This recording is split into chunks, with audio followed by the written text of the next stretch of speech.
શું મુસલમાનોએ મુહર્રમમાં શાદીઓ અને જશ્નોનું આયોજન કરવું જોઈએ? જવાબ: સૌથી પ્રથમ તો આપણે જોઈએ કે ઇન્સાની અકલ અને સમજણ આ બાબતે શું કહે છે. આપણે જાણીએ છીએ કે કરબલાનો બનાવ એ પવિત્ર પૈગંબર સલ્લલ્લાહુ અલૈહિ વસલ્લમની આલ પર દર્દનાક મુસીબતનો દિવસ છે. તેમજ આ દિવસે આપ સલ્લલ્લાહુ અલૈહિ વસલ્લમના પ્યારા નવાસાને અને તેના સાથીદારોને 3 દિવસના ભૂખ્યા અને પ્યાસા શહીદ કરવામાં આવ્યા છે. આમ આ બનાવ શોક અને દુઃખનો બનાવ છે.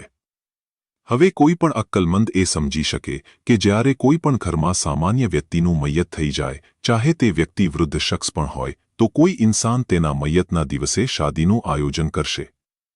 હરગીઝ નહીં કરે. શું ઇસ્લામના ઇતિહાસમાં ક્યાંક પણ એ જોવા મળે છે કે કોઈની વફાત કે શહાદતની તારીખે શાદી કે જશ્નનું આયોજન થયું હોય? જેમ કે પ્રથમ ખલીફા, બીજા ખલીફા, ત્રીજા ખલીફાની વફાતના દિવસે અથવા આવી વફાતના કોઈ બીજા દિવસે. તો પછી શા માટે મુહર્રમમાં જ શાદી કે જશ્નનું આયોજન કરવામાં આવે છે?